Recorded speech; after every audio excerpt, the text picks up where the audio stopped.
दोस्तों इस वीडियो में हम आरपीएससी असिस्टेंट प्रोफेसर मतलब कॉलेज लेक्चर का जो रिवाइज्ड नोटिफिकेशन आया है, जो संशोधित विज्ञप्ति आई है, उसके बारे में काफी डिटेल में यहाँ पर बात करने वाले हैं। देखो यहाँ पर स्पेशली देखो ये जो वैकेंसी आपको पता है कि लगभग ऑलमोस्ट सारे सब्जेक्ट में यहाँ पर वैकेंसी आई है कॉलेज लेक्चर की, लेकिन मैं यहाँ पर जो डिटेल में आपको एक्सप्लेन करूंगा ना, स्पेशली केमिस्ट्री से रिलेटेड ही यहाँ पर मैं आपको बताऊंगा, है ना। केमिस्ट्री सब्जेक्ट पर ही मेन फोकस यहाँ पर मैं करने वाला हूँ। काफी डिटेल में मैं यहाँ पर एलिजिबिलिटी क्राइटेरिया हो, चाहे एज लिमिट हो, इंपॉर्टेंट डेट्स हो, एप्लीकेशन फॉर्म फीस हो, या फिर आपका एग्जाम पैटर्न हो, सिलेक्शन प्रोसेस हो, ए टू जेड सब कुछ यहाँ पर मैं आपको बताने वाला हूँ। साथ के साथ ही ये भी यहाँ पर मैं क्लियर करूंगा क्या आप बिना नेट और स्लेट के भी वैकेंसी के लिए अप्लाई कर सकते हैं। अगर आप बिना नेट और सेट के यहाँ पर अप्लाई कर सकते हैं तो फिर उसकी कंडीशन क्या रहने वाले, ए टू जेड सब कुछ मैं यहाँ पर आपको बताने वाला हूं। दोस्तों एक बात और बता देता हूं कि चूंकि हम स्पेशली केमिस्ट्री से रिलेटेड ही प्रिपरेशन कराते हैं, इसलिए काफी सारे स्टूडेंट यहाँ पर ये बात बोल रहे हैं कि सर क्या कॉलेज लेक्चर का आप क्या कोई ऑनलाइन कोर्स लॉन्च करोगे। तो सबसे पहले तो मैं आपको बता देता हूँ कि अभी फिलहाल एचकोड क्लासेज एप्लीकेशन पर इस वैकेंसी से रिलेटेड ऑनलाइन कोर्स अवेलेबल नहीं है, और ना ही इस वैकेंसी के लिए कोई ऑनलाइन कोर्स आएगा, है ना। ये भी क्लियर कर रहा हूं, इसलिए आप कोई भी स्टूडेंट अगर ये सोच के वेट कर रहा हूं मैं एचकोड क्लासेज एप्लीकेशन पर जब भी कोर्स लॉन्च होगा हम उससे कोर्स लेकर फिर प्रिपरेशन करेंगे, तो आप वेट बिल्कुल भी मत करना, आप प्रिपरेशन को स्टार्ट कर देना। स्पेशली इस वैकेंसी के लिए कोई कोर्स लॉन्च हम नहीं करेंगे। हाँ, हालांकि मैं आपको बता देता हूं कि असिस्टेंट प्रोफेसर का जो सिलेबस है, हालांकि नया सिलेबस अभी जारी नहीं हुआ है, नया सिलेबस आ जाएगा जल्दी, लेकिन अगर आप पुराने सिलेबस को देखोगे लास्ट वैकेंसी का, तो देखो नया जो सिलेबस आएगा ना उसमें भी कोई भी चेंज होने वाला नहीं है। आपका जो सिलेबस रहेगा मान के चलना 99% सिलेबस वही रहेगा, है ना। 1-8% अगर चेंज हो जाए गलती से तो वो बात अलग है, अदरवाइज सिलेबस आपका वही रहेगा, सब कुछ वही रहेगा, इसलिए आपको घबराने की कोई जरूरत नहीं है। आप पुराने सिलेबस के अकॉर्डिंग ही अपनी प्रिपरेशन करना, है ना। और आपका जो पुराना सिलेबस है अगर उसके टॉपिक को आप एचकोड क्लासेज एप्लीकेशन पर ये जो फ्री ऑनलाइन कोर्स है सीएसआई नेट और गेट का, जिसके अंदर 1000+ वीडियो लेक्चर है, इस फ्री ऑनलाइन कोर्स के अंदर आपका जो पुराना सिलेबस है असिस्टेंट प्रोफेसर का और नया भी वही रहेगा, मान के चलना कोई चेंज नहीं होगा, उस सिलेबस के कम से कम बता रहा आपको 75% से ज्यादा टॉपिक, मोर देन 75% या मैं कहता हूं 80% टॉपिक आपको इस फ्री ऑनलाइन कोर्स के अंदर मिल जाएगा, है ना। तो कुल मिलाकर 80% सिलेबस तो आपका यहाँ पर free of cost he cover हो जाएगा। उसके लिए आपको 1 रुपया भी इधर उधर पे करने की कोई आवश्यकता नहीं है, वो फ्री ऑफ कॉस्ट यहाँ से आप उसको कवर कर सकते हैं। और ये सीएसआई नेट के ही फ्री ऑनलाइन टेस्ट सीरीज है, तो यहाँ से आपकी प्रैक्टिस में भी हेल्प मिल जाएगी, तो आप इस फ्री ऑनलाइन कोर्स का हेल्प ले सकते हो। कुछ टॉपिक जो बचेंगे वो आपको अलग से पढ़ने पड़ेंगे, बाकी आपका मैक्सिमम काम यहाँ से हो जाएगा। तो आप इस फ्री ऑनलाइन कोर्स को ज्वाइन कर लेना। पेड कोर्स के लिए वेट बिल्कुल भी मत करना, एचकोड क्लासेज एप्लीकेशन पर अभी भी कोई कोर्स नहीं है असिस्टेंट प्रोफेसर के लिए, और इस वैकेंसी के लिए फ्यूचर में भी कोर्स नहीं आएगा ना, मैं अभी क्लियर कर देता हूं। तो आप इस फ्री कोर्स को ज्वाइन कर सकते हो, एचकोड क्लासेज एप्लीकेशन डाउनलोड कर लेना, लिंक आपको डिस्क्रिप्शन में मिल जाएगा, और इस फ्री कोर्स से आपकी काफी सारी हेल्प हो जाएगी। हाँ, अगर आप स्पेशली जैसे सीएसआर नेट की प्रिपरेशन कर रहे हो, गेट की कर रहे हो, या फिर किसी फर्स्ट ग्रेड एग्जाम जैसे RPSC, UP, MP, KVS, NVS, EMRS, DSSS, Jharkhand, Chhattisgarh etcetera, specially इन एग्जाम की प्रिपरेशन कर रहे हो केमिस्ट्री से, तो आपको पेड कोर्स मिल जाएगा, है ना। तो ऐसे केस में आप पेड कोर्स ज्वाइन कर सकते हो। Paid course till exam validity के लिए भी मिल जाएगा, फिक्स वैलिडिटी के लिए भी मिल जाएगा, इंडिविजुअल इनके लिए टेस्ट सीरीज, क्वेश्चन बैंक वगैरह भी आपको मिल जाएगा, है ना। और आप इसी तरह से फर्स्ट ग्रेड का फ्री ऑनलाइन कोर्स भी ज्वाइन करके अपनी प्रिपरेशन कर सकते हैं। तो उम्मीद है सब कुछ आपके समझ में आ गया होगा।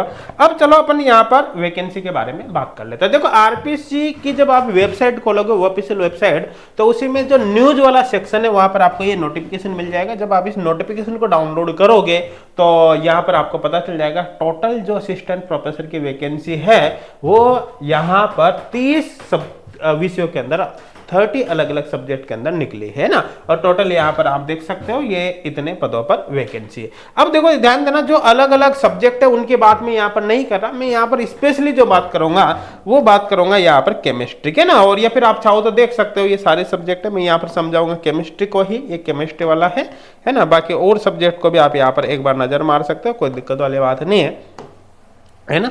अब यहाँ पर स्पेशली अपन बात कर लेते हैं केमिस्ट्री के ना। तो यहाँ पर कितने भैया 30 सब्जेक्ट यहाँ पर खत्म होगी, ये सारे सब्जेक्ट है ना, आई थिंक देख लिया होगा। और स्पेशली बात करते हैं अपन यहाँ पर केमिस्ट्री की। देखो आपकी जो केमिस्ट्री है, केमिस्ट्री के यहाँ पर टोटल 55 वैकेंसी है, और 55 वैकेंसी में से जो जनरल की वैकेंसी है वो 22 है, और बाकी जो वैकेंसी बची हुई है वो रिजर्व कैटेगरी की है ना, आप यहाँ पर देख सकते हैं।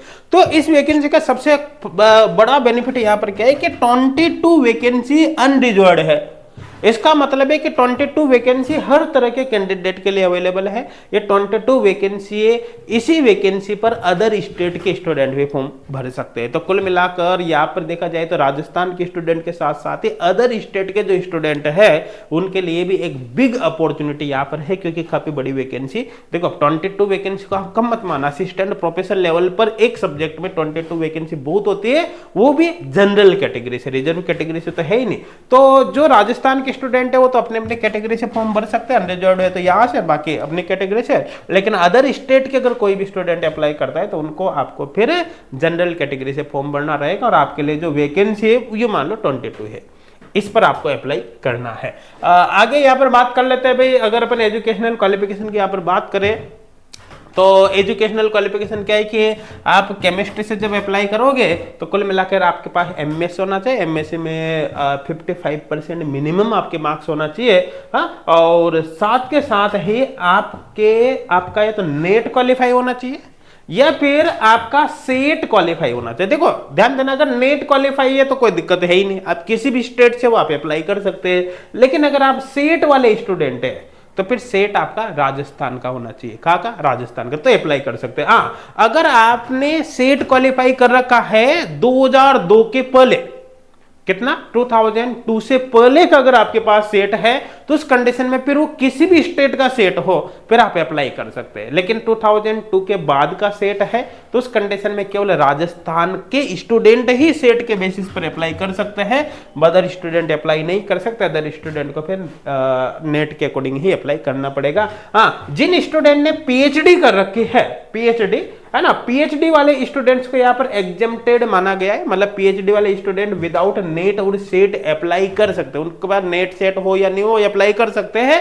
है ना। और कुछ गाइडलाइन यहाँ पर पीएचडी वाले स्टूडेंट के लिए स्पेशली दे रखी है, तो एक बार वीडियो को पॉज करके आप इसको पढ़कर देख सकते हैं। आई थिंक क्लियर हो गया होगा, है ना। अब बात करें यहाँ पर हम एजुकेशनल क्वालिफिकेशन में क्या रिलैक्सेशन दिया है। देखो एजुकेशनल क्वालिफिकेशन में यहाँ पर बोला है ना कि मिनिमम आपके 55% मार्क्स होने चाहिए। कितने? 55% मार्क्स होने चाहिए। लेकिन अगर आप रिजर्व कैटेगरी से बिलोंग करते हो तो यहाँ पर फिर 5% का रिलैक्सेशन आपको दिया गया है। रिजर्व कैटेगरी कौन कौन से हो सकते हैं, जैसे यहाँ पर दे रखा है ना, एक तरह से जैसे शेड्यूल कास्ट हो गया, शेड्यूल ट्राइबल कास्ट हो गया, है ना, मोर बैकवर्ड क्लासेज, मतलब एक तरह से एमबीसी हो गया, बैकवर्ड क्लासेज, है ना, बीसी, नॉन क्रिमिनल, एक तरह से ओबीसी नॉन क्रिमिनल यहाँ पर हो गया, है ना। इसी तरह से इस तरह से आपको यहाँ पर कुछ, मतलब कुल मिला के जो रिजर्व कैटेगरी है उसमें जो परसेंटेज मार्क्स है किसके, एक तरह से यहाँ पर दे दिया ना इन्होंने, किसका, डिग्री का, बैचलर्स और मास्टर डिग्री, बीएससी और एमएससी में जो मिनिमम 55 मांगा था, आप 50% तक भी अप्लाई कर सकते हैं अगर आप रिजर्व कैटेगरी से आते हो। अदरवाइज कितना उतना चाहिए सही भाई, 55 तो आपको पता है सही, है ना। अब यहाँ पर देखो एज की अगर बात करें अपन, देखो वो जो बात बोली थी मैंने, अगर 2002 से पहले का आपका सेट हो क्वालिफाई तो फिर किसी भी स्टेट के हो आप अप्लाई कर सकते हो, यहाँ पर लिखा हुआ है। और एज के कैलकुलेशन आपको 1/7/2025 के अकॉर्डिंग करने हैं। मिनिमम एज लिमिट यहाँ पर 21 साल मांगी और मैक्सिमम कितनी, 40 ईयर, 40 साल यहाँ पर मांगे। अब यहाँ पर एक बात लिखी है कि ये जो पॉइंट है ना, 1 से 4 और 6 से 13 और 15 से 26, उसमें देखो अपनी जो केमिस्ट्री है ना 7वें नंबर पर आ रही है। 6 से 13 की बात करें यहाँ पर, ये है ना, केमिस्ट्री आ रही है यहाँ पर 7 नंबर पर। इसका मतलब आपकी केमिस्ट्री यहाँ पर आ जाते हैं इस पॉइंट के अंदर, 6 से 13, है ना। तो ये जो है उनके लिए 1 साल की एक्स्ट्रा छूट दी गई है आयु में। कितनी? 1 साल की एक्स्ट्रा। इसका मतलब है कि अगर आपकी 1/7/2025 तक 41 साल 41 ईयर भी अगर एज हो जाते तब भी आप अप्लाई कर सकते हैं। मतलब कुल मिलाकर सीधी सीधी बात है, केमिस्ट्री वाले आप स्टूडेंट है तो ऐसे केस में आप 40 नहीं 41 ईयर्स तक भी यहाँ पर अप्लाई कर सकते हैं। आई थिंक समझ में आ गया होगा मेरे हिसाब से, कोई डाउट यहाँ पर नहीं होगा, है ना। अब देखो ये जो नया नोटिफिकेशन दिया था उसमें तो मेन जानकारी यही देते, लेकिन कुछ आप लिंक कर पाओ इसलिए मैं पुराने नोटिफिकेशन से भी यहाँ पर थोड़ा सा रिपीट कर देता हूँ। ये पुराना नोटिफिकेशन है ना। और पुराने नोटिफिकेशन में वापस अपन एजुकेशनल क्वालिफिकेशन पे चलते हैं। तो देखो नए नोटिफिकेशन में तो एजुकेशनल क्वालिफिकेशन पर क्या बोला है, केवल इतना बोला है कि आपके भाई जो पीजी डिग्री है उसमें मिनिमम 55% चाहिए। पीजी डिग्री आपके रिलेवेंट सब्जेक्ट के अंदर ही होना चाहिए, मतलब केमिस्ट्री से आप अप्लाई करोगे तो केमिस्ट्री में होना चाहिए, साथ के साथ नेट आपकी क्वालिफाई होनी चाहिए या फिर पीएचडी होना चाहिए या फिर आपका सेट होना चाहिए राजस्थान से, है ना। लेकिन पुराने नोटिफिकेशन में यहाँ पर एक बात बोली थी, है ना, कि आप जब अप्लाई यहाँ पर करोगे तो ऐसे केस में आप अपेयरिंग वाले स्टूडेंट भी यहाँ पर अप्लाई कर सकते हैं। अपेयरिंग वाले मतलब जैसे सपोज करो अभी आपकी एमएससी चल रही है, कंप्लीट नहीं हुई है ना, सपोज करो आपका नेट वगैरह भी क्वालिफाई नहीं हुआ है, तब भी अप्लाई कर सकते हैं। बस कंडीशन क्या बोली इन्होंने कंडीशन बोले कि इसमें जो इंटरव्यू होगा, इंटरव्यू से पहले आपको कंप्लीट एजुकेशनल क्वालिफिकेशन कंप्लीट कर लेनी है ना। अब देखो नए नोटिफिकेशन में ये बात नहीं बोली, जिक्र भी नहीं किया, लेकिन पुराने नोटिफिकेशन में बात दे रखी थी। और आरपीएससी के जितनी भी वैकेंसी देखोगे ना आप, उन सब में अपेयरिंग वाले स्टूडेंट अलाउ होते हैं, तो अपन मान के चलेंगे यहाँ पर भी अलाउ है। हालांकि स्पेशली नए में नहीं बोला है, लेकिन नए में क्या है, नए में तो थोड़ा बहुत दिया है ना, बाकी जानकारी उसमें दी ही नहीं है, तो अपन मान के चलेंगे पुराने वाला ही है आगे का जो भी है ना, जो चेंज हुआ उसके अलावा।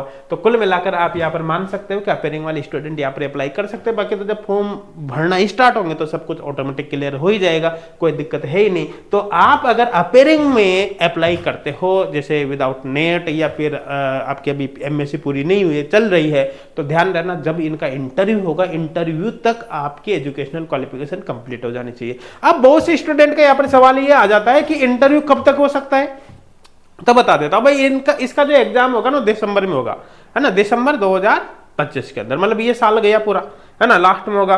और उसके बाद एग्जाम होगा, फिर आपका रिजल्ट आएगा, रिजल्ट के बाद फिर आपकी इंटरव्यू की डेट घोषित की जाएगी, तो उस प्रोसेस में 3-4 महीने लग सकते हैं, है ना। तो कुल मिलाकर सीधी बात है 2026 में भी 3-4 महीने निकल जाएंगे। तो वहां तक ये मान लो कि आपकी एजुकेशनल क्वालिफिकेशन कंप्लीट हो जानी चाहिए। तो अगर मान लो आपका नेट अभी क्वालिफाई नहीं भी हुआ और आप दिसंबर वाले एग्जाम के लिए अप्लाई करते हैं और वो आपका क्वालिफाई हो जाता है और गलती से इंटरव्यू उसके बाद चला गया, जिसके जाने के चांस भी है ये मान लो, तो भैया आप एलिजिबल हो जाओगे। तो कुल मिलाकर आपको यहाँ पर फॉर्म जरूर भरना है। देखो फीस कितनी से लगती है, लेकिन सपोज करो कि आप नेट वगैरह की तो तैयारी करोगे ही सही, है ना, और आपका ये भी साथ के साथ क्वालिफाई हो जाता है तो मजा आ जाएगा। फिर इससे बेस्ट क्या हो सकता है। तो अच्छी अपॉर्चुनिटी, आपको फॉर्म जरूर यहाँ पर भरना चाहिए। देखो एज लिमिट में भी कुछ रिलैक्सेशन दिया है। एज की बात मैंने करी है, मिनिमम यहाँ पर 21 है और मैक्सिमम कितनी 40 ईयर्स है। और केमिस्ट्री स्टूडेंट 41 ईयर्स तक भी अप्लाई कर सकते हैं। एज के कैलकुलेशन 1/7/2025 के अकॉर्डिंग करने हैं।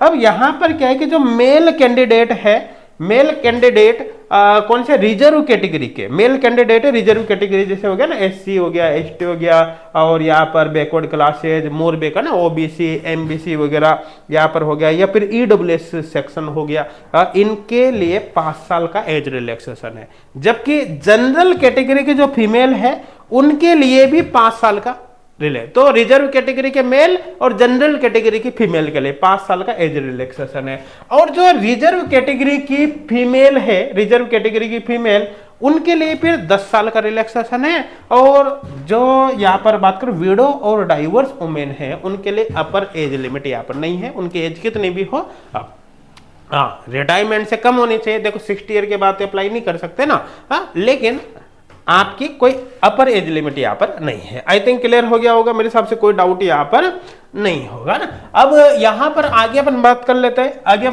हैं, सिलेक्शन प्रोसेस क्या होगा। पहले आपका एग्जाम होगा और बाद में इंटरव्यू होगा, इसी के बेसिस पर आपका सिलेक्शन होगा।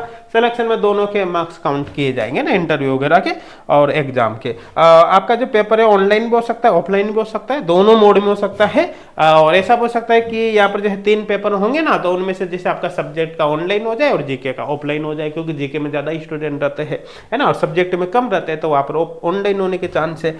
और जो आपकी एग्जाम फॉर्म भरने की इसकी जो डेट है वो रहेगी 12/1/2025 से 10/2/2025 तक, मतलब कुल मिला के 12 जनवरी 2025 से 10 फरवरी 2025 तक आप यहाँ पर अप्लाई कर सकते हैं। आई थिंक क्लियर हो गया होगा, मेरे हिसाब से कोई डाउट यहाँ पर नहीं होगा। ठीक है, अब यहाँ पर हम बात कर ले भैया एप्लीकेशन फीस की। तो देखो जो जनरल कैटेगरी के कैंडिडेट है अनरिजर्व्ड, या फिर कह दो ओबीसी क्रीमी लेयर है ना, और ओबीसी क्रिमिलेयर है या फिर यहां पर अपन मान सकते हैं कि एक तरह से एमबीसी क्रिमिलेयर है, तो ऐसे केस में 600 रुपए फीस है। क्रिमिलेयर के लिए 600 रुपए फीस है, और बाकी जो रिजर्व कैटेगरी बचती है ना यहाँ पर जो है रिजर्व एससी एसटी ओबीसी वगैरह, ओबीसी क्रिमिलेयर वगैरह जो भी है, और बाकी जो भी कैटेगरी है उन सब के लिए 400 रुपए तो फीस है। या तो अनरिजर्व में आता है तो आप 600 है, और बाकी के लिए 400 है, ये मान लो आप यहाँ पर। आई थिंक क्लियर हो गया होगा। तो आपको फॉर्म जरूर अप्लाई करना है यहाँ पर, ठीक है। सिलेक्शन इसकी बात करें, एग्जाम की, एग्जाम कल इसकी पैटर्न की, तो आपके 3 पेपर होंगे। 2 पेपर आपके सब्जेक्ट के होंगे, मतलब केमिस्ट्री के होंगे, है ना, जो 3-3 घंटे के पेपर होगा। एक पेपर आपका जीके का होगा, और ये टोटल जो पेपर होंगे आपके 200 नंबर के होंगे। आई थिंक क्लियर हो गया होगा, है ना। और ये पेपर जब क्वालिफाई हो जाएंगे तो आप 3 गुना स्टूडेंट को यहाँ पर क्वालिफाई किए जाएंगे, है ना, 3 टाइम्स को, और उनको इंटरव्यू के लिए बुला जाएगा। इंटरव्यू आपका 24 मार्क्स का यहाँ पर होने वाला है। आई थिंक क्लियर हो गया होगा। जो आपका पेपर होगा, पेपर में 5 ऑप्शन आपको दिखाई देंगे, तो उनमें से पहले 4 में से कोई ना कोई एक आंसर होगा, और यदि आप क्वेश्चन नहीं आता है तो फिर आपको 5वें ऑप्शन पर टिक करना पड़ेगा। मतलब आप खाली नहीं छोड़ सकते, आपको भरना तो है। अगर क्वेश्चन आ रहा है तो जो ऑप्शन आ रहा है उस पर आप मार्क कर दो, नहीं आ रहा है तो फिर 5वें नंबर का गोला आप यहाँ पर मार्क कर दो ना। और 10% से ज्यादा गोले अगर आपने छोड़ दिए तो ऐसे केस में फिर आपको डिस्क्वालीफाई कर दिया जाएगा, नेगेटिव मार्किंग होगी यहाँ पर 1/3, है ना। और यहाँ पर जो 2 पेपर है सब्जेक्ट के, मैंने आपको बताया ना, आपके सिलेबस के एटलीस्ट 70 to 75% टॉपिक आपको इस फ्री ऑनलाइन कोर्स के अंदर मिल जाएंगे।